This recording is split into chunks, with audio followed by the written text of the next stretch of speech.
coração do Atlântico nasce a canção.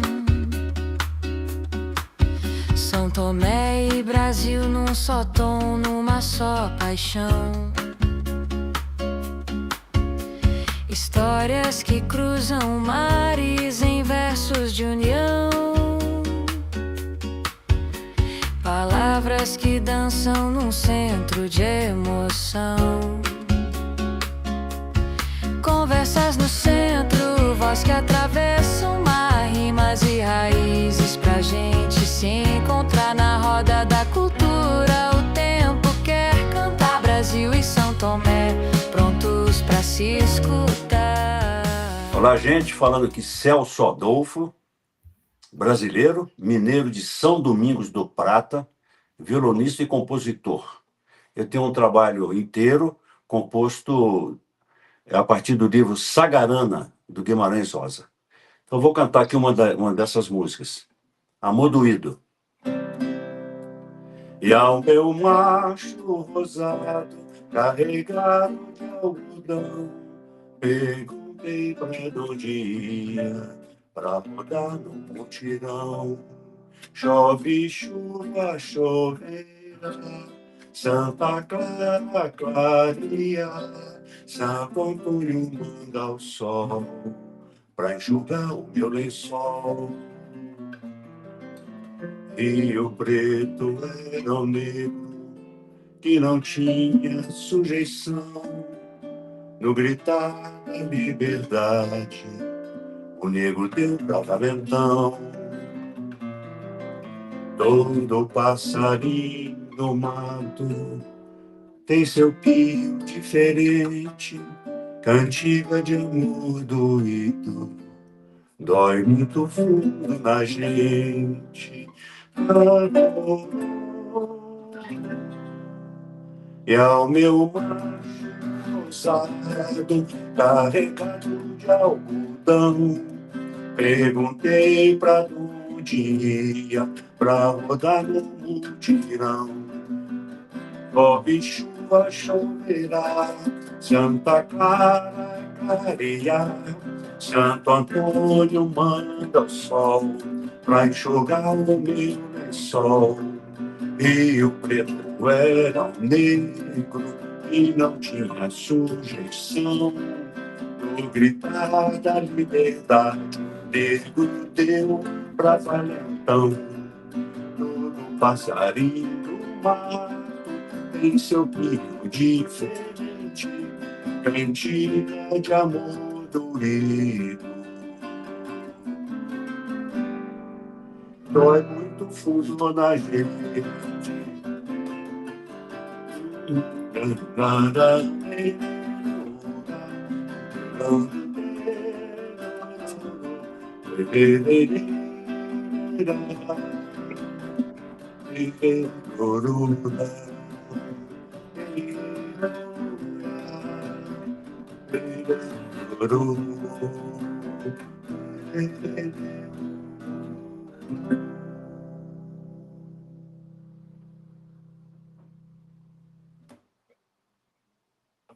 Isso aí.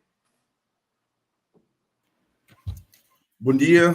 Hoje comemoramos os 117 anos de Guimarães Rosa e hoje tudo é especial. Temos um episódio da Conversa no Centro, um especial Guimarães Rosa. Eu quero começar com um poema, uma consideração que eu fiz, que vai servir como uma nota introdutória e, ao mesmo tempo, como uma forma de reflexão e introdução ao nosso convidado, que faz todo sentido termos aqui. No princípio era o Verbo, e o Verbo se fez sertão. Guimarães Rosa não escreveu com palavras, escreveu com o chão vermelho das Gerais, com os silêncios dos morros, com os nomes que ninguém mais dizia. Escreveu o Brasil com sotaque de reza, de feitiço e de filosofia popular. Hoje, quando celebramos os 117 anos do seu nascimento, não falamos apenas de um escritor, falamos de um patrimônio cultural que pulsa nas bibliotecas, nas veredas, nos corpos que dançam, nos olhos que leem, nos povos que resistem. Rosa atravessou a língua, virou ponte, Hoje é patrono de um Brasil que se conecta ao mundo pela arte, pela memória, pela diplomacia da palavra. Neste episódio especial de Conversas do Centro, convidamos você a entrar nessa roda de conversa onde o tempo se dobra e o território é feito de histórias. Nosso convidado é Fábio Brasileiro, um andarilho das letras, da terra e das causas. Com ele falaremos de Rosa como patrimônio transnacional, do sertão à CPLP, das margens de São Francisco às margens do mundo. Prepare o coração, ajuste o ouvido e afine a alma. Porque aqui, agora e sempre, tudo é fala, tudo é centro e tudo é rosa. Muito obrigado. E quero chamar agora Fábio Brasileiro para que nos defina quem é, por que está aqui e qual o sentido que faz a nossa conversa. Muito obrigado por aceitar o convite também. Bom dia. É uma alegria conversar com os meus irmãos de África, de São Tomé e Príncipe, acerca daquele escritor que, para mim, é o mais querido, o mais amado, e que os meus últimos 20 anos venho me dedicando a conhecer profundamente a sua obra e, ao mesmo tempo, me relacionar com todas as pessoas que também, por ela, sentem o mesmo amor, o mesmo afeto e o desejo de universalidade, né, de nos unirmos a todas as gentes do planeta, já que o Guimarães Rosa desde sempre foi um grande internacionalista da palavra, como você bem definiu, né, um diplomata, pela a relação da diplomacia tendo a palavra como caminho de construção dessa unidade transnacional, transcultural. Bom, muito obrigado, Fábio. Você começa a sua jornada intelectual justamente com aquilo que é Na Garupa de Rosa. De qualquer forma, poderíamos contar como nasceu esse encontro com a obra do Recado do Morro e como isso mudou o seu olhar sobre o Brasil e sobre o sertão?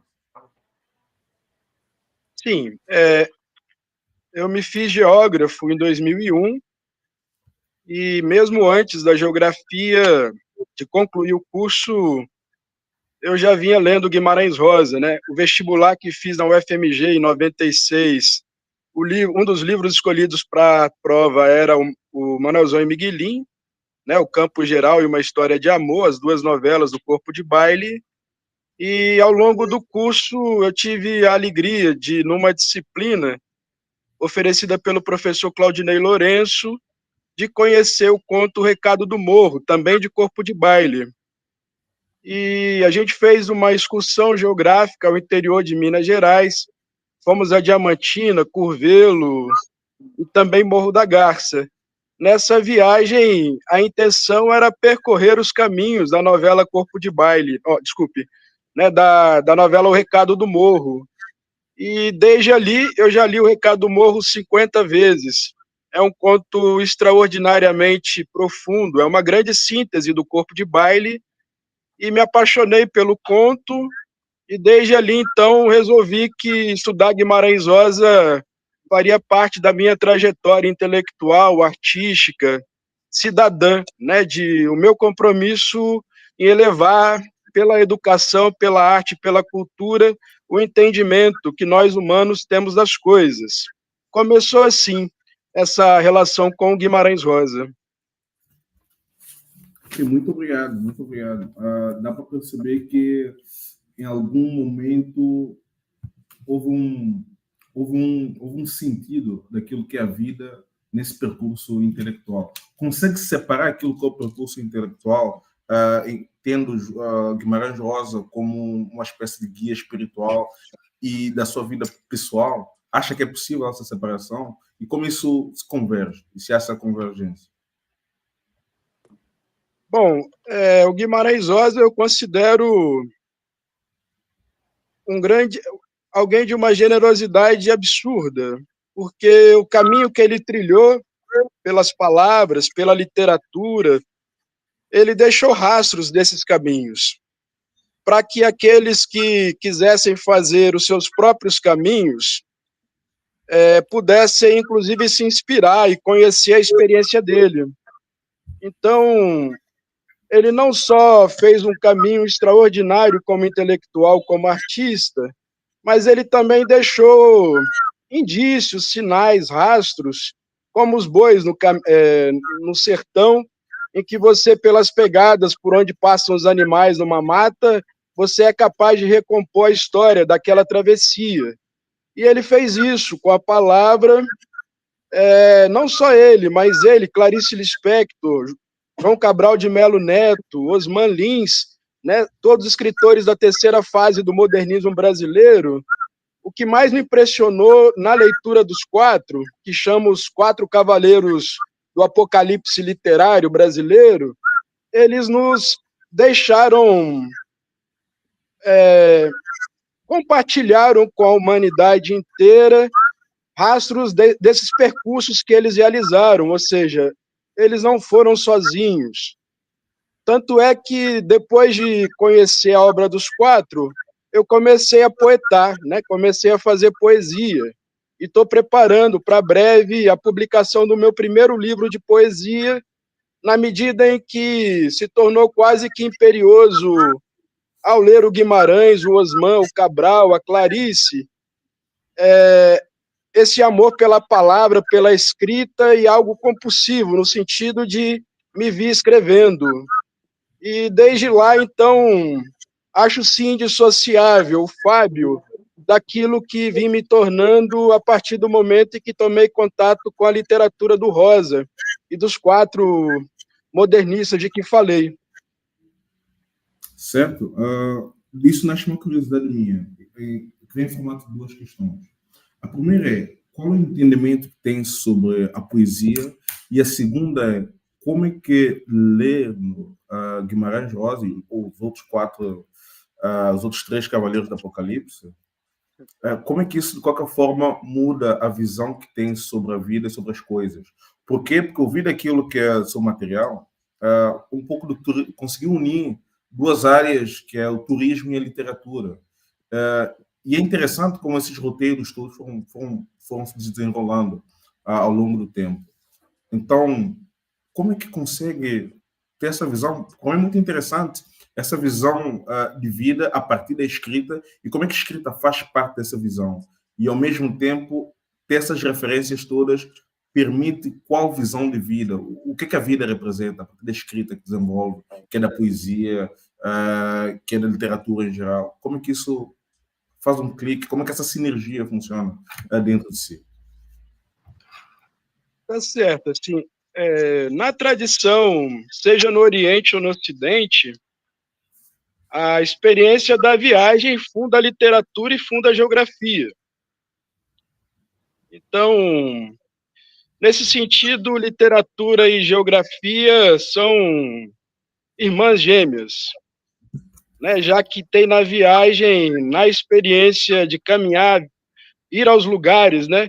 Já dizia lá o Saint-Exupéry no Pequeno Príncipe, a diferença entre o geógrafo e o turista é que muitas vezes um se torna intelectual de gabinete, e existe aquele que vai ao mundo e conhece os lugares, e quando retorna à sua casa de origem, ele descreve e o outro anota, e faz disso livros. E aquele que fica no gabinete, dentro das academias, dos institutos, lendo sobre a experiência de quem viajou. Então, nesse sentido, eu me identifico como geógrafo do Saint-Exupéry, que é aquele cara que gosta de viajar. Eu conheço 20 países do mundo e já estive em 17 dos estados do Brasil. Em Minas, eu conheço mais de 70 cidades nas 10 grandes regiões do estado. De modo que não existe um bom geógrafo que se considere um bom geógrafo se não viajou. Porque a experiência da viagem que funda a geografia também funda a literatura. Então, essa coisa de testemunhar, de ir ao mundo e ver com os seus próprios olhos, ainda que você possa também considerar aquilo que aparece nos livros, porque dos livros eu também amo muito. Já houve tempos em que eu lia 120, 150 livros no ano. durante o período que precedeu o mestrado e durante o próprio mestrado e começo do doutorado, eu li ao longo de 10 anos 1.500 livros. Então, também uma grande paixão da minha vida é a leitura, né? Assim, acho o livro a maior tecnologia social já inventada pelo ser humano na história. Acredito que seja algo extraordinariamente importante e eu não conseguiria viver sem ler, né? Assim, é uma coisa que para mim é muito importante, é visceral, o amor pelos livros, como é respirar, como é tomar água ou me alimentar. É algo que faz parte do alimento do espírito, né? Cuida da alma. A literatura abre portas, janelas para mundos inventados e, de repente, esse mundo que nós estamos, ele se amplia em 200 milhões de direções diferentes. E acho que Guimarães Rosa e os demais, não só ele, né, mas os escritores, de um modo geral, têm essa habilidade pela fantasia e imaginação de criar mundos. E, ao criar esses novos mundos, nos convidar a conhecê-los. Então, acho que passa um pouco por aí, assim. E acredito que todo mundo que viaja e que gosta de ser humano, né, gosta de gente, gosta de conversar, de interagir, é inevitável que as pessoas, em algum momento, escrevam sobre essas experiências, né? Acho que é um pouco nessa direção, assim, que vejo o valor do Guimarães Rosa, principalmente, e já introduzindo um dos temas que tem essa nossa conversa de hoje, há uma entrevista dele nos anos 60 para um jornalista alemão chamado Gunther Lorenz, em que ele define o título para essa entrevista de que literatura é vida. Ou seja, o Guimarães Rosa fez literatura falando de vidas, né? E mais do que falar de coisas mortas, inanimadas, patrimônios materiais, prédios, lugares, cidades, ele se dedicou a falar de gente, de como é que as gentes do Brasil vivem, né? E os lugares por onde ele percorreu durante a fase diplomática, onde ele foi viver na França, na Alemanha ou na América Central. Oh, incrível. Eu quero pegar uma parte que fala de geografia e literatura para fazer um certo comparativo com São Tomé. O nosso maior expoente da literatura, e que dos primeiros do Palop a falar do movimento de negritude, é um geógrafo. E quando ele escreve sobre as raízes de São Tomé, sobre o coração em África, é a partir de uma perspectiva de território. E o território começa a ganhar vida a partir da sua visão literária sobre as coisas. E ele escreveu tudo isso em poesia mais brilhante que o país pôde conceber. Então, esse paralelismo entre geografia e literatura é uma ponte que acaba a ser de extrema relevância para pensar, inclusive, a própria literatura, né?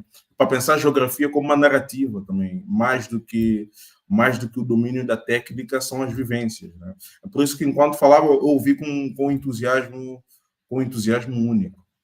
Parece que quer dizer alguma coisa. Não. E para avançar, assim, aprofundando essa temática, esse diálogo, o Guimarães Rosa chegou em 1945, no dia 20 de dezembro, ele tomou posse na Sociedade Brasileira de Geografia, que à época era no Rio de Janeiro, e há o discurso de posse dele, onde ele, pelos geógrafos, era considerado geógrafo.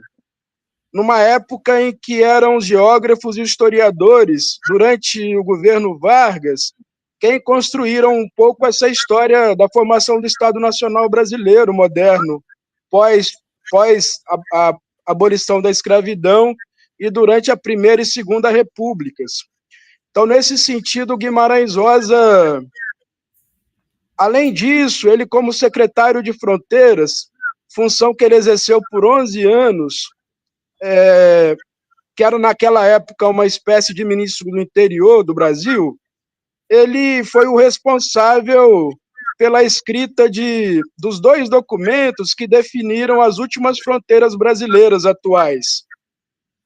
Na região oeste do Pantanal, onde hoje está a represa de Itaipu, na divisa com o Paraguai, e na fronteira norte do país com a Venezuela, onde está o Pico da Neblina, Se a gente for lá ver hoje, pegar o mapa de toponímia brasileira e daquela região, a gente vai ver que ao lado do Pico da Neblina existe um Pico João Guimarães Rosa, porque o Guimarães Rosa, para além das atividades diplomáticas, literárias, como médico, ele também foi secretário de Fronteiras e exerceu um papel que, naquela época, na ausência de geógrafos estrito sensu, foi exercida por ele como ministro do interior do Brasil. Então, as duas últimas fronteiras do Brasil, em 1959, foram negociadas, os tratados de negociação delas foram escritos pelo Guimarães Rosa, nessa condição.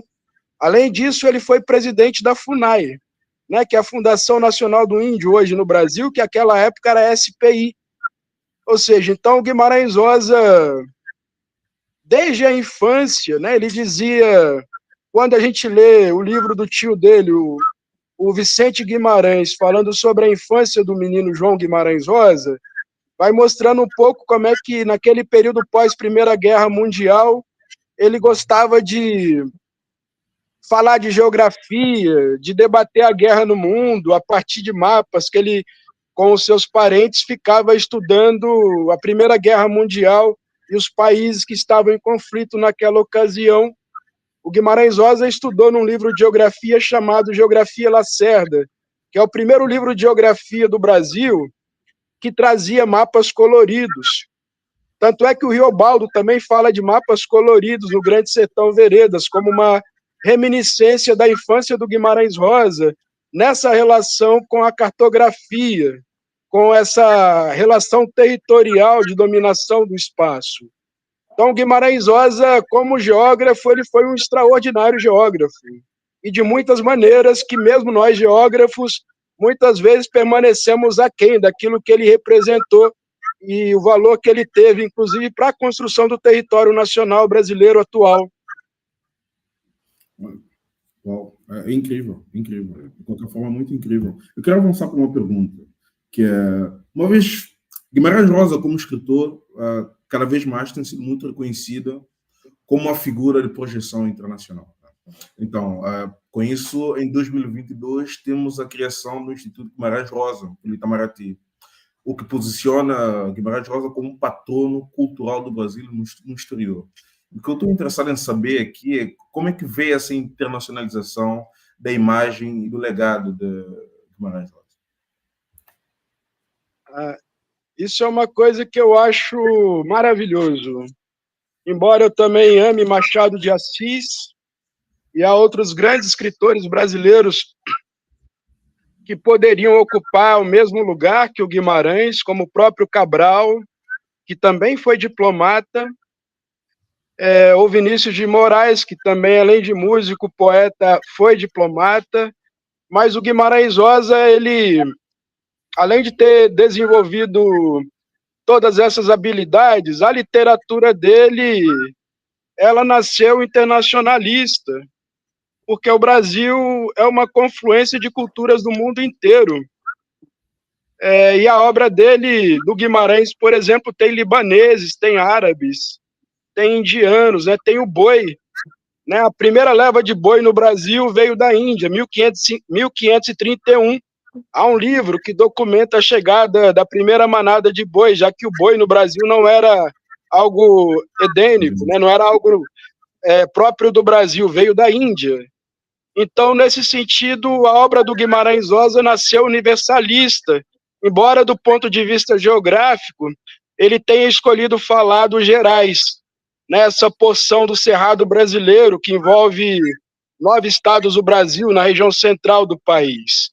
Então, nesse sentido, o Guimarães, ele me parece muito justo que ele ocupe esse lugar como patrono que nos internacionaliza, primeiro por essa relação que ele tem com as culturas do mundo, as várias línguas, né? Ele dominava em torno, conhecia, às vezes com um dicionário ele conseguia ler 28 línguas, coisa que só o Richard Burton, aquele diplomata inglês que teve no Brasil, teve em África, era grande conhecedor. Então, todas as religiões do mundo, do Oriente, do Ocidente, vivas e mortas, o Guimarães Rosa conhecia todas. Ele era alucinadamente apaixonado pelo tema religioso. E, nesse sentido, a obra dele é uma síntese dessa universalidade que ele escolheu um território para poder localizá-la, situá-la num tempo e num espaço que é brasileiro, os Campos Gerais. Mas, ao mesmo tempo, é para poder falar do mundo inteiro que ele se colocou nessa condição. Então, quando o Brasil decide fazer dele nosso patrono, eu acho que isso é oportuno, justamente para que a gente possa reconhecer essa multiplicidade, esse multilateralismo que nos constitui como brasilidade, e que nós só somos Brasil nesse sentido, em face dessa mistura que não é só entre portugueses, indígenas e africanos que estiveram aqui durante o período da escravidão. É uma relação mais vasta, que alcança o Japão, né, que alcança a Índia, e alcança tempos remotos, como dos sumérios, na Mesopotâmia, quando nasceu a escrita, ou no Egito, né, com o hieróglifo. Boa. Você atua no campo do patrimônio afrodescendente, quilombola e indígena, e também com a educação patrimonial. De que forma a obra de Rosa dialoga com esses universos e com a pluralidade cultural brasileira? Né, que é mais ou menos o que falou. Bom, de onde eu leio, né? Eu vou falar desse lugar. A primeira ação, a ação de Estado no Brasil, que toma esse debate para si sobre o patrimônio cultural, acontece no primeiro governo Vargas. E vai ser um dos fundadores do modernismo, Mário de Andrade, quem vai ser o autor do projeto de criação do IPHAN, o Instituto Artístico Nacional, e oficializar em 37, 38, quando inclusive ele faz de Ouro Preto patrimônio nacional brasileiro. A primeira ação nacional do ponto de vista do patrimônio brasileiro, feito pelo Estado brasileiro, é em 37, 38, com esse reconhecimento de Ouro Preto. Porém, quando Mário de Andrade elabora o projeto de criação do IPHAN, o Getúlio Vargas só fica com a metade da proposta. Ele só considera os patrimônios materiais, os prédios, as cidades, os lugares de turismo, as coleções, os museus, só aquilo que envolvia edificações, patrimônios materiais. E a parte imaterial, que envolve culturas vivas, culturas populares, patrimônios intangíveis, ele oblitera do projeto inicial do IPHAN, e o IPHAN, até os anos 70, permanece na sua ação de tombamento, proteção e conservação do patrimônio brasileiro, muito centrado nas tradições europeias, da arquitetura da pedra e do cal. Só nos anos 70, quando o IPHAN abre concurso, e nesses concursos eles começam a envolver antropólogos, arqueólogos, sociólogos, é que o debate sobre a imaterialidade, as culturas vivas, volta a fazer parte das preocupações do Instituto do Patrimônio Nacional Brasileiro. E o Darcy Ribeiro, que era inclusive antropólogo, na condição de deputado federal, quando ele elabora a passada ditadura brasileira, ele elabora a Constituição Cidadã de 88, nos artigos 215 e 16, ele retoma, como lei federal constitutiva, a ideia de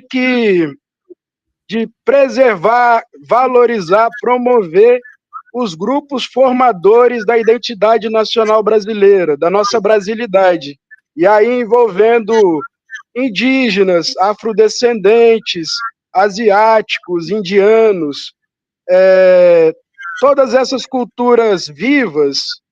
Por isso, o título da entrevista do Rosa, Literatura é Vida, tem esse sentido de ser uma espécie de uma enciclopédia desses patrimônios vivos que a literatura imortalizou como texto, como palavra, porque era num contexto em que o próprio Estado brasileiro ignorava, não fazia disso tema da sua ação de proteção. E aí o Guimarães Rosa, nesse sentido, não só ele, mas isso vem no Brasil de uma tradição que remonta ao século XVIII, quando a classe intelectual artística começa a se voltar para a brasilidade, para o nativismo, para o indianismo, e considerar como tema de criação artística as culturas que formavam a cultura brasileira de um modo geral. Isso é uma aventura que atravessa os últimos 300 anos e que no Brasil só vai ser tema de proteção estatal dos governos a partir da Constituição de 88, ou seja, tem menos de 50 anos que isso de fato é um problema e que se tornou inclusive objeto da ação estatal protetiva. Embora seja a literatura, os geógrafos, historiadores, né, os folcloristas, aqueles que de algum modo se dedicaram a preservar esses patrimônios, alguns deles ameaçados ao desaparecimento em face do modelo adotado de modernização do Brasil, de industrialização, que muitas vezes suprimiu várias culturas, como tem acontecido ainda hoje com os povos indígenas. Muito obrigado por essa explicação. Eu quero agora dar o espaço para o nosso mestre, nosso iluminado, Celso Adolfo, que entrará com uma música que se chama Faquinha Quiser, e ele poderá falar melhor do que nós sobre a música. Muito obrigado, mestre. Ok. Aí, Fábio, mandou bem, hein? Sempre. Muito bom. Sempre. É nóis, bacana. Olha só, então, eu estou voltando então aqui no disco que eu gravei, chama-se Remanso de Rio Largo, que é uma frase que está no Grande Sertão Veredas, não está no Sagarana, mas eu trouxe essa frase para dar nome a esse disco que eu fiz todo baseado então no Sagarana. O Faquinha Quiser é uma tentativa assim irresponsável, digamos assim, de recontar o que já estava contado, que é o Corpo Fechado. Eu vou cantar um pedaço dessa composição, a qual eu dei o nome de Faquinha Quiser. Vou cantar só uma parte dela, tá bom? Vamos lá.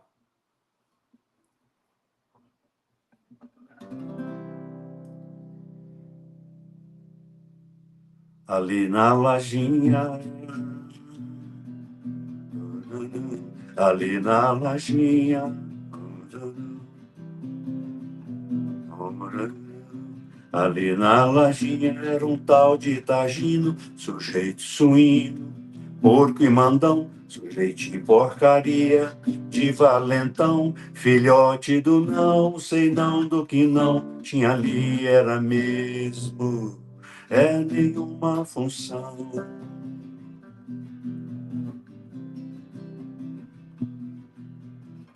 Cobra cega enxergando de um olho caolho, tinha veneno guardado de molho, fazia poeira, bufando pro chão, cuspindo ruindade para trás do balcão, moendo e mexendo a ruindade com a mão.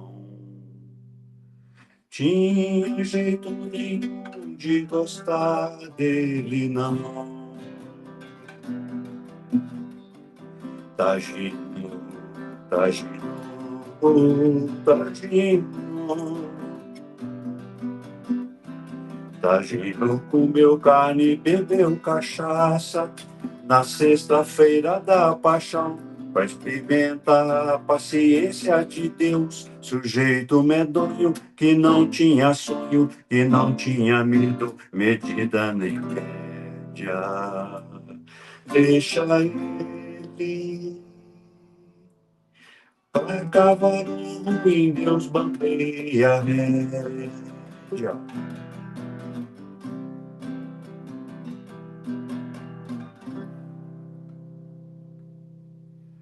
Vou parar por aqui, mas eu quero ressaltar duas coisas importantes que eu trouxe do conto Corpo Fechado aqui para essa música. Essa frase que eu acabei de cantar aqui: Tagino comeu carne, bebeu cachaça na sexta-feira da paixão, para experimentar a paciência de Deus. o Targino como um valentão, um covarde, tipo, que acontece muito esse tipo de figura no interior, ou acontecia. Ele é tão... O Guimarães Rosa achou uma expressão tão impressionante aqui para poder caracterizar o espírito valentão desse sujeito, que ele bebe cachaça na sexta-feira da paixão para fazer o quê? Para experimentar a paciência de Deus. Não tem nada mais...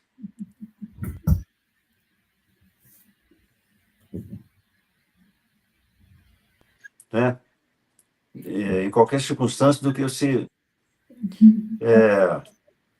A música prossegue e ela fica muito longa, porque o conto é longo, e eu vou ficar por aqui, né, até nessa parte da Faquinha Quissé. Então, essas músicas todas estão nas plataformas digitais, né, do meu disco Remanso de Rio Largo.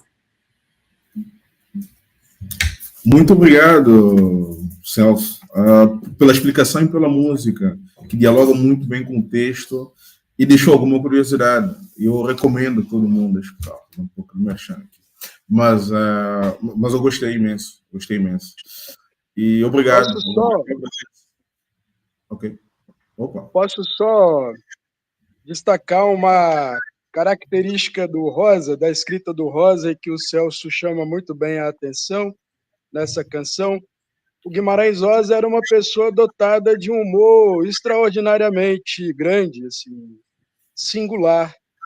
E quando a gente entende aquilo que o fazia rir, por exemplo, de um valentão que é um covarde e faz coisas para testar a paciência de Deus, né? Por detrás daí tem uma visão assim daquilo que é genuinamente humor no Guimarães Rosa, daquilo que o faz rir e como é que ele olha para a cultura brasileira, assim. Eu acho esse traço se destaca muito em relação à nossa concepção de humor, riso e cômico, em relação ao senso médio brasileiro. É algo que nele, por exemplo, no Tutameia, é um livro recheado de histórias cômicas, né? Isso é um traço do Rosa, não é algo que possa, por exemplo, ser associado a qualquer brasileiro. Isso faz dele uma espécie de uma montanha isolada num contexto nacional. Fábio, desculpa, então vou completar uma coisa aqui. Já que você tocou nesse ponto, eu não fui mais adiante na música porque ela é longa, mas eu então vou ressaltar um trechinho dela que tem esse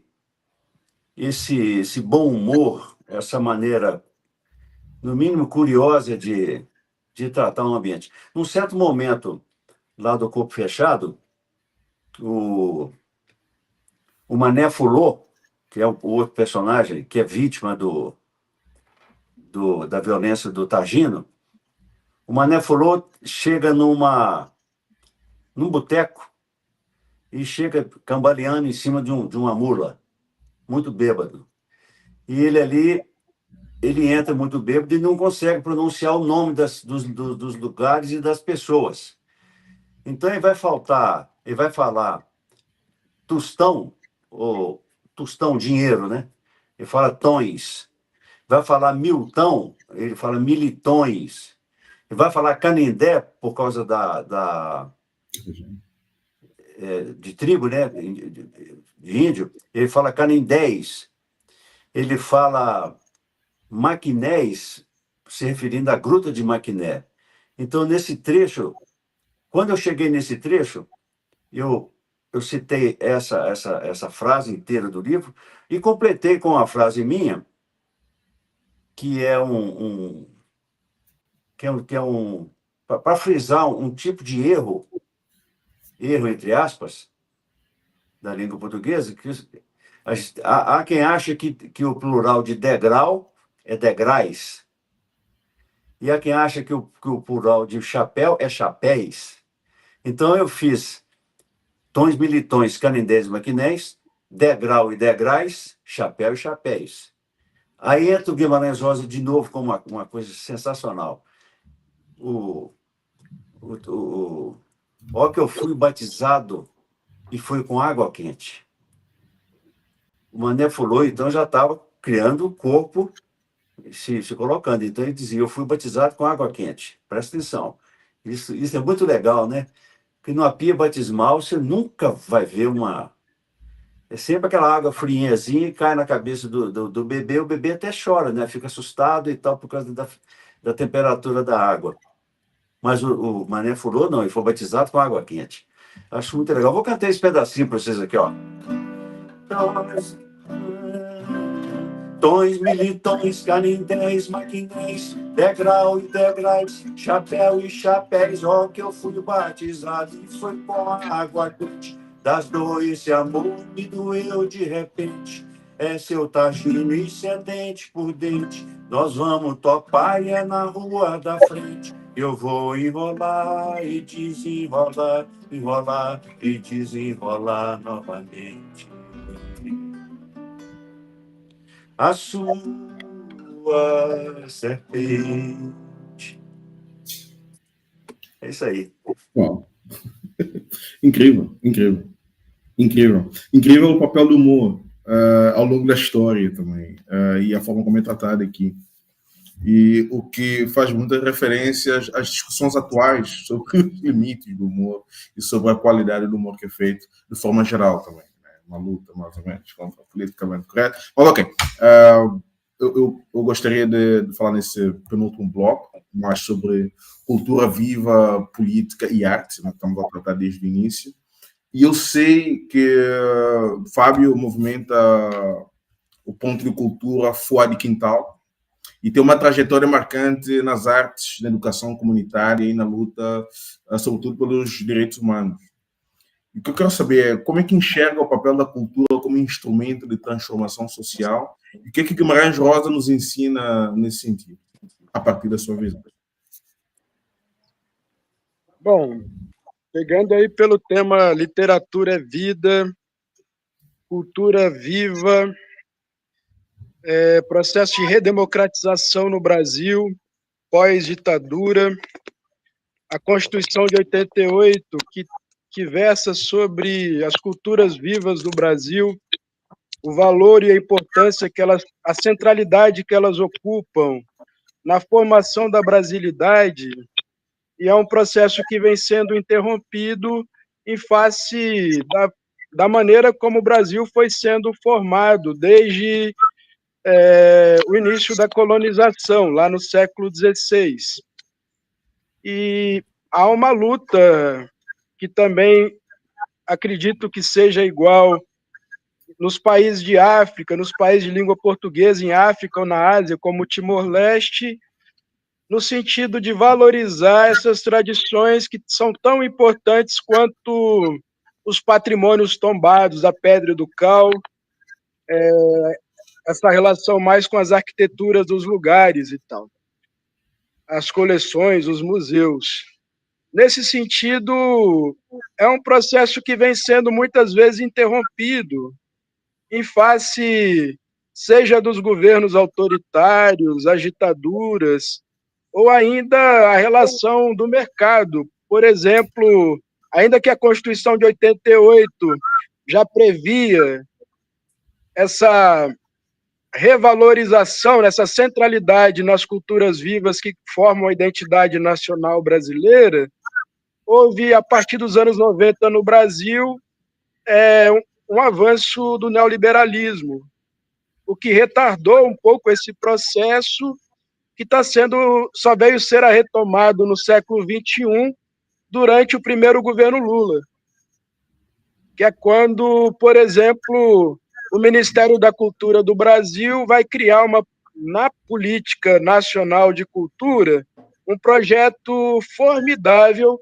iniciado em São Paulo pelo Célio Turino, e que depois vai se tornar um projeto nacional de governo chamado Cultura Viva, e que hoje não só se desenvolveu no Brasil, mas em outros 17 países da América.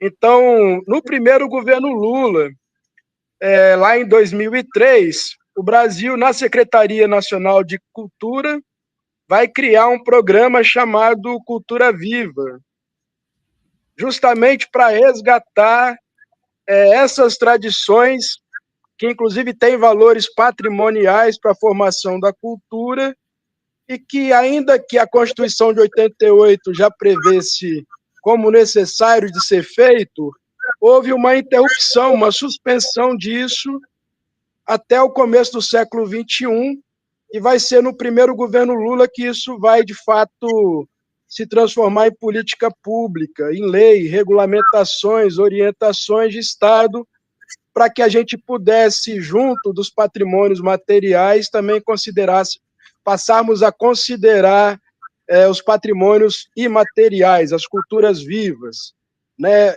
Tudo isso que é passado como conhecimento, como valor, como arte, por grupos que, por exemplo, estão muito vinculados às tradições do interior do Brasil, às culturas indígenas, afrodescendentes, indo-asiáticas. Uma coisa que eu acho que é importante ainda falar sobre a questão anterior à cantiga apresentada pelo Celso, é que Minas Gerais, embora seja o berço da ação patrimonial nacional, vai ser em 1971 que se cria o IEFA, que é o Instituto Estadual do Patrimônio Histórico e Artístico de Minas Gerais. Então, ele tem 53, 54 anos de vida. E a primeira ação do IEFA foi justamente tombar a casa onde Guimarães Rosa nasceu, em Cordisburgo, no interior de Minas. Ou seja, então, nesse sentido, essa prática de valorizar as culturas vivas, os patrimônios intangíveis e materiais, é algo que na prática brasileira é muito recente, embora seja uma luta de 300 anos, desde o arcadismo. Eu acho que essa é uma primeira questão importante para a gente poder pensar como é que o Brasil, inclusive porque, do ponto de vista do enfrentamento do racismo, do enfrentamento da xenofobia e das intolerâncias correlatas, o Brasil protagonizou, junto à ONU e à Unesco, todas as conferências mundiais para poder pensar, inclusive pelo campo cultural e da arte, como promover a igualdade racial. Principalmente, a última dessas conferências é a de Durban, em 2001, que acontece ainda no governo, quer dizer, na época o Brasil tinha como presidente o Fernando Henrique Cardoso, mas, ao mesmo tempo, as consequências da Conferência de Durban, elas começam a aparecer no governo Lula. Por exemplo, com a Lei 10.639 de 2003, que, por exemplo, cria instrumentos para que a cultura e arte africanas no Brasil faça parte dos currículos da educação básica pública. Quer dizer, então, é muito importante a gente entender, inclusive, que a despeito do Brasil ser um país profundamente racista em vários aspectos, em outros aspectos é também, do ponto de vista internacional, aquele que vem liderando as tratativas internacionais para enfrentamento dessas igualdades que envolvem questões de raça. E isso é muito importante, inclusive, para a gente compreender o século XXI brasileiro e mundial. Por que, por exemplo, a Unesco está na segunda temporada da década dos afrodescendentes no mundo? Né? Vai até 2034. Então, nesse sentido, eu acho que o Guimarães Rosa ele pode, principalmente porque, se a gente for observar as principais personagens do Rosa, elas não eram brancas. Os narradores, as principais histórias de quem o Rosa dá a voz, na República Literária do Guimarães Rosa, o Pedro Orósio, por exemplo, o Ricardo Morro, não era um homem branco. O Riobaldo, menos ainda. Então, quando você observa quem são as personagens que falam na literatura do Rosa, você vai ver o Tonho Tigreiro, em Meu Tio Auaretê, ele era o último indígena de uma etnia que desaparece completamente quando ele é assassinado pelo vaqueiro que chega lá para matá-lo. Então, nesse sentido, a obra do Rosa, ele dá voz para esses personagens brasileiros sem voz, sem lugar na República Real. E, nesse sentido, acho que é muito importante eu costumo pensar o Rosa, ele era, embora fosse um homem branco, mas ele era um africanista. Ele era um orientalista, inclusive na relação com a palavra. Aquilo que faz o Guimarães Rosa chegar onde chegou na relação com a língua portuguesa é o conhecimento que ele tinha de uma espécie de arqueologia da palavra, da formação da língua, da escrita, inclusive tendo nos sumérios e nos egípcios um referencial. O primeiro livro do Guimarães Rosa, que embora só tenha sido publicado em 94, o Magma, ele é de 36, com o qual ele ganha o concurso da Academia Brasileira de Letras, e, entre outras coisas, o livro tem 3 grandes frentes. Uma delas são os haikais, ou seja, enquanto os modernistas de São Paulo olhavam para a Europa, o Guimarães Rosa estava olhando para o Japão e pensando de que modo a estética da poesia japonesa influenciava a cultura brasileira, sendo São Paulo a cidade que tem ainda hoje a maior colônia de japoneses fora do Japão. Então, o modernismo do Rosa era mais orientalista, era mais asiático do que dos paulistas, por exemplo. Nesse sentido, uma outra frente que o Magma traz, e o Celso está aqui como um grande exemplo disso, é a influência, sobretudo musical, na musicalidade brasileira, do batuque, do candombe, do samba, da embolada. Quando você, por exemplo, ao ler o Sagarana e as demais obras do Rosa, que são cheias de episódios envolvendo fogo e fogueira, quase todos os episódios que acontecem em cenas de fogo e fogueira são de origem africana. O São João, por exemplo, que aparece lá no Buriti, no corpo de baile, é uma história que o final dela acontece durante uma festa de São João. Então, nesse sentido é que eu digo que ele é transcultural, porque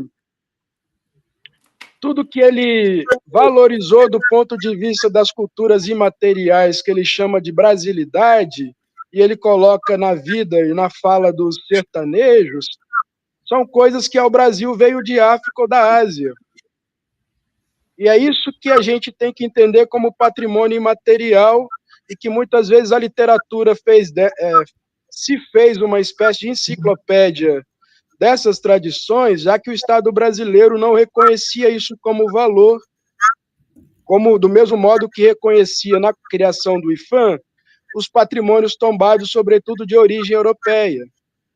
Então, houve sempre uma disputa entre a sociedade civil, os artistas, os intelectuais, naquilo que eles consideravam como brasilidade e aquilo que o Estado brasileiro veio ao longo do tempo incorporando, sempre um passo atrás daquilo que é vanguarda do ponto de vista da arte, da cultura, de valorização dessas tradições populares.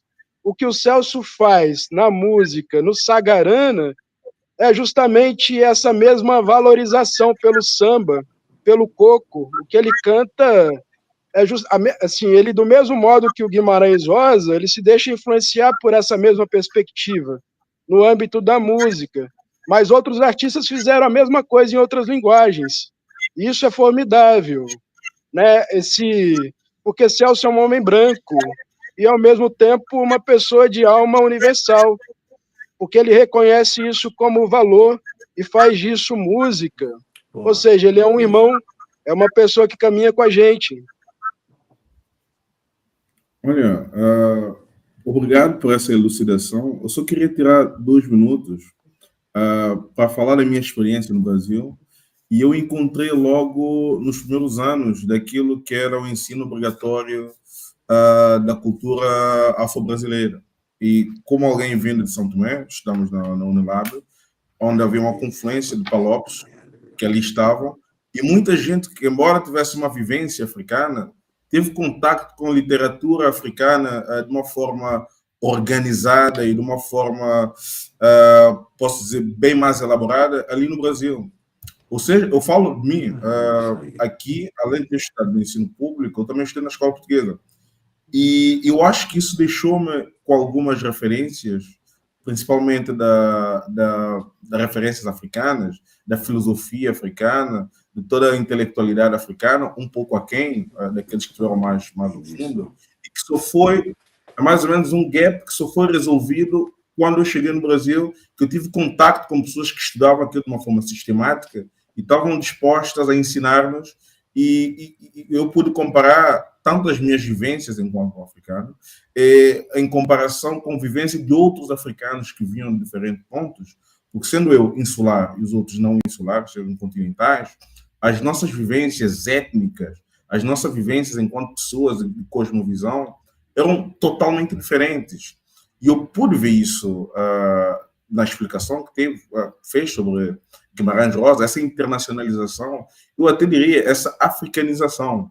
E a partir disso, dentro do contexto em que vivemos atualmente, com uma certa falência da UN diante dos grandes contextos mundiais, eu acho que falta-nos esse pensamento de internacionalização. Veja, a Unilab vem num pensamento de internacionalização, né? De internacionalização e, ao mesmo tempo, de interiorização, que é de levar universidades extremamente qualificadas, com um pessoal extremamente internacional, e a partir da região, pensar todo o mundo, todo o universo, o que eu vejo na literatura de Guimarães Rosa. E com isso, a minha última questão, que vem do contexto atual que vivemos no mundo, com essas falências do UN, com o corpo de fundos, e cada vez mais com o nacionalismo, que, de qualquer forma, trava todos os avanços que tivemos enquanto humanidade, na tentativa de nos entendermos como além de um cérebro reptiliano que só vê assim, nesse contexto de nós contra os outros, nós contra eles, né? Esse avanço que tivemos na década de 80, 90, início de 2000, que vem se perdendo com a ideia de uma família universal que cada vez mais em falência diante dos novos nacionalismos. Então, diante desse cenário internacional, focando no UN, eu falo do UN, das Nações Unidas, pelo fato de Guimarães Rosa ter sido ligado à criação da ONU, como é que vê o pensamento de Guimarães Rosa? Como é que tenta atualizar? Se é possível atualizar esse pensamento? Não precisa atualizar no sentido de trazer à luz, mais uma vez, como uma forma mais reverberante, diante do atual cenário mundial. Desculpa pelo longo. Bom, o Guimarães, na entrevista que ele dá, essa entrevista que citei, chamada Literatura Vida, Diálogo com a América Latina, o Guimarães Rosa também diz ali ao Gunther Lorenz que ele escrevia para 700 anos. E a época em que estava vivo, ele dizia que a pessoa que melhor tinha alcançado compreensão da obra dele, o Antônio Cândido, tinha tocado ainda nos epitélios, nas camadas mais superficiais dos seus livros. De modo que acredito que o Rosa ainda é Só um instante. O Rosa ainda é um escritor por ser descoberto, já que boa parte da tradição brasileira que lê o Rosa, escreve sobre o Rosa, ainda é muito focada nas influências, né, das formas e modelos europeus na literatura brasileira. A elite cultural brasileira ainda tem uma bastante dificuldade em reconhecer o africanismo, essa africanização de que você fala. Isso para mim é muito evidente desde 2008, 2009, quando comecei a buscar a compreensão do modernismo literário no Rosa. Eu venho desde lá exclusivamente me dedicando a compreender essa mirada de olhos que o Rosa praticou como literatura em busca de África, das raízes africanas, em busca da Índia e da Ásia. E isso, ao entender que ele mesmo se colocava esse desafio. E, nesse sentido, não dá para dizer uma atualização dele. Na verdade, é uma atualização nossa, como sociedade, como Estado, como sociedade civil, porque a gente ainda não deu conta de acompanhar uma coisa que já deveria ter acontecido. Então, a atualização é da nossa parte, do ponto de vista intelectual, porque a gente não ainda está a passos atrás da arte. A arte, nesse sentido, ela já está olhando para 700 anos no futuro, enquanto a gente ainda está resolvendo coisas do período colonial brasileiro, da escravidão. Nesse sentido, é que penso, porque está tudo escrito ali no Guimarães Rosa, está na obra, está dado, né? Está nos livros. E talvez nos falte a capacidade de construir outras formas de olhar, sensibilizar a nossa maneira de interpretar a obra do Rosa, reconhecendo que a obra dele é um repositório dessa busca por África, né, pelas raízes africanas e orientais da humanidade, né, da brasilidade. E o quanto isso, inclusive, ele como um linguista, um filólogo, alguém que muito apaixonado foi pela língua portuguesa, falada no mundo e particularmente no Brasil, como é que ele vai reconhecendo assim, essa aventura dele pela língua, ao fazer da língua portuguesa a sua língua literária, ela é uma espécie de arqueologia do ponto de vista da escrita dessas raízes antigas, sumérias, egípcias, que têm pelo menos 6.000, 7.000 anos de idade, desde a escrita cuneiforme ou hieróglifo. Por exemplo, no Sagarana, infelizmente, hoje as edições, os desenhos feitos pelo Poti Lazarotto, o Poti Lazarotto foi o principal ilustrador do Rosa desde 1956. A partir dali, do lançamento de Corpo de Baile e Grande Sertão Veredas, todos os livros do Guimarães Rosa foram ilustrados pelo Poti Lazarotto, que ano passado completaria 100 anos de vida. O meu trabalho em cerâmica voltado para cegos foi uma homenagem a ele, ao reilustrar, né, uma reinterpretação daquilo que o Poti fez na madeira, eu fiz no barro, convidando pessoas com deficiência visual numa espécie de braille de desenho, porque braille é só para palavra, numa tentativa não só de aproximar pessoas cegas dos desenhos do Rosa, mas porque os desenhos do Rosa hoje não são mais publicados desde 1984, ou seja, quem lê a obra do Rosa de 84 para cá não conhece os desenhos, portanto tem uma defasagem interpretativa de elementos para compreender a totalidade do que foi a grandiosidade do Rosa. É também um mergulho nessa espécie de história da arte e filosofia da arte rosiana, que tem raízes profundas em África e Ásia. Sem os desenhos, a nossa capacidade de alcançar essa relação do Guimarães Rosa com o Oriente, com a origem da escrita e do desenho, é impossível de ser apreendida. Portanto, eu considero, inclusive, criminoso o fato da gente não ter hoje mais nos livros do Rosa os desenhos acompanhando juntos. Um exemplo, numa das edições do Sagarana, tem lá um desenho que é uma cabeça de um boi morto, em cima, no chifre do boi, um passarinho pousado, vivo. E dentro de uma mandala, a cor é amarelo e preto, né? Uma mandala amarela e preta, e é uma cabeça morta de uma vaca e no chifre um passarinho vivo, representando a dualidade, a vida e a morte. Isso é um desenho cuja origem está no tarô egípcio. Porém, no tarô egípcio, a vaca, a cabeça da vaca é viva e o chifre e o passarinho também vivo. No Guimarães Rosa eu acho mais interessante do que o tarô egípcio, porque ele representa a dualidade, a cabeça do animal morto e o passarinho pousado nela vivo. Ou seja, então, sem esse desenho, a gente não tem como perceber essa relação do Guimarães Rosa com o Egito Antigo, com a invenção, num tempo em que palavra-desenho e palavra escrita caminhavam de mãos dadas, unidas, juntas. Isso foi subtraído da obra. Então é um problema editorial profundo, que envolve uma questão pedagógica seríssima, porque se ele quis a obra daquela maneira e queria comunicar uma obra no desenho e no escrito, hoje nós só temos a obra no escrito, o desenho foi suprimido. Então, nesse sentido, do ponto de vista de uma atualização do Rosa, eu acho que não faz sentido atualizar o Rosa, já que ele escreveu para 700 anos.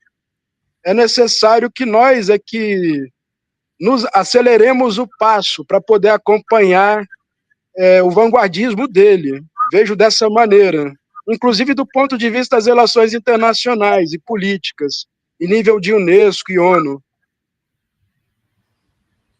Muito obrigado, Fábio, pela conversa intensa que tivemos até então.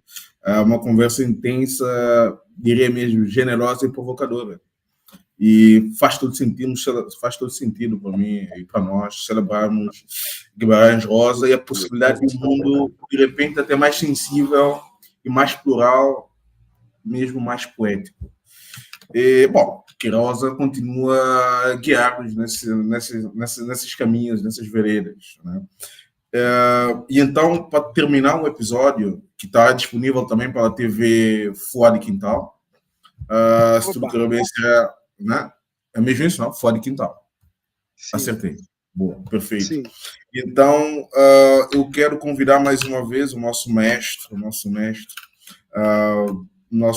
Celso Adolfo, que vai nos tocar uma canção que se chama Ralando Coco, né? Que pega das histórias de Sagarana. Muito bem.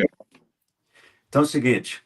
Então, o Fábio é generoso, revelador e provocador. E somos todos reivindicadores de alguma coisa por conta disso aí. Eu vou reivindicar aqui uma coisa. Eu tenho esse suplemento literário, está aqui do governo de Minas Gerais. Essa edição é de 1974. Ela é raríssima. É uma edição, né, grandona, tá vendo? Muito grande. Formato grande. Rosa Cordisburgo, Rosa Amor. Aqui dentro tem a entrevista completa do Gunther Lorenz, a qual o Fábio... Aqui, um texto interpretativo de Campos. Temos aqui o Antônio Cândido, em longo artigo, viu? Examinando o Guimarães Rosa. Temos o Cavalcante Proença. Essa edição é de 1974. Ela está evidentemente esgotada e eu tenho esse exemplar. Eu estou aqui rogando, reivindicando a quem nos assista, aqui no Brasil e em Minas Gerais particularmente, que faça reedição disso aqui. O suplemento literário tem passado por grandes apertos ultimamente, mas recentemente saiu um número impresso, muito bonito, mas eu queria voltar no tempo reivindicando a reedição desse material aqui, com essa capa linda como está, e com os artigos internos aqui. Isso é muito bonito. Essa aqui de 1974 já merece ser reeditada. Então vamos lá. Vamos aqui para o Ralando Coco. Estou fechando a minha participação, agradecendo a todos, viu? Muito obrigado pelo convite. Vou fazer o Ralando Coco. Ralando Coco ela é fruto de um método que eu criei quando resolvi fazer músicas com o Sagarana todo nas mãos. Ao longo das obras do Guimarães Rosa, Grande Sertão Veredas, etc., em várias delas é muito comum o aparecimento das quadrinhas, seja as quadrinhas populares conhecidas, ou regionalmente, ou do estado mineiro todo, ou seja, as quadrinhas que ele mesmo cria. E, às vezes, quando você não conhece uma coisa nem outra, você não sabe quem fez uma coisa ou fez a outra. Mas, ali dentro tem música. A música, você imagina uma música que está ali. Uma canção dessa no dia. Eu compus, então, uma com quadrinhas que eu peguei salteadas assim, da Volta do Marido Pródigo, do Minha Gente e do Corpo Fechado. Eu arrisquei juntar coisas assim, de contos diferentes, mas eu descobri que há unidade nisso tudo. E amarrei essas quadrinhas com essa melodia, com esse violão aqui que eu vou tocar. Ralando Coco. Eu vou ralando coco até aqui. Eu vou ralando coco, morena de Ouricuri. Tira a barca da barreira, deixa Maria passar. Maria é feiticeira, ela passa sem molhar. João dos quintiliano, prosa com que não tem. Cala a boca, gente, que os quintiliano vêm. Os quintiliano é 3 em 1 e é tudo de uma vez. Os quintiliano é 3 em 1 e é tudo de uma vez. Eu vou ralando coco até aqui. Eu vou ralando coco, morena de Ouricuri. Tira a barca da barreira, deixa Maria passar. Maria é feiticeira, ela passa sem molhar. João dos quintiliano, prosa com que não tem. Cala a boca, gente, os quintiliano é vem. Os quintiliano é 3 em 1 e é tudo de uma vez. Os quintiliano é 3 em 1 e é tudo de uma vez.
Eu vou ralando coco até aqui.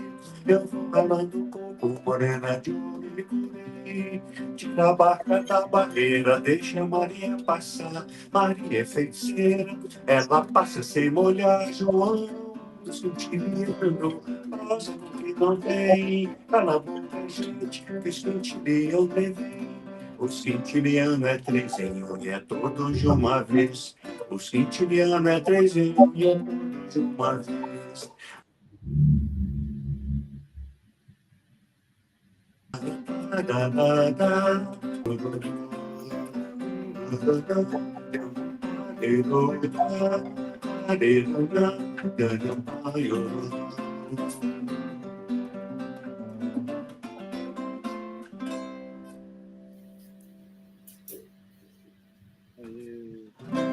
É isso aí.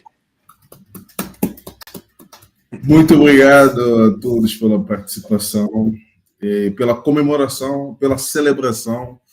E vamos ficar por aqui com o nosso episódio especial da Conversa no Centro, que está a ser feito no Instituto Guimarães Rosa, e a conversa sobre Guimarães Rosa, com especialistas em Guimarães Rosa, com maestros, daqueles que musicaram Guimarães Rosa. Eu só posso estar grato. Só posso estar grato. Muito obrigado, Fábio. Muito obrigado, Celso, e a todos que nos escutam. Obrigado. Feliz aniversário, Guimarães Rosa. 107 anos.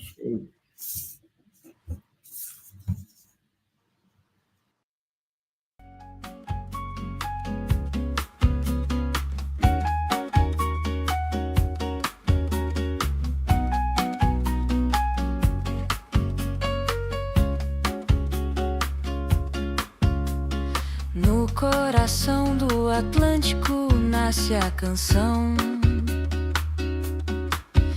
São Tomé e Brasil num só tom, numa só paixão. Histórias que cruzam mares em versos de união. Palavras que dançam num centro de emoção. Conversas no centro, voz que atravessa o mar, rimas e raízes pra gente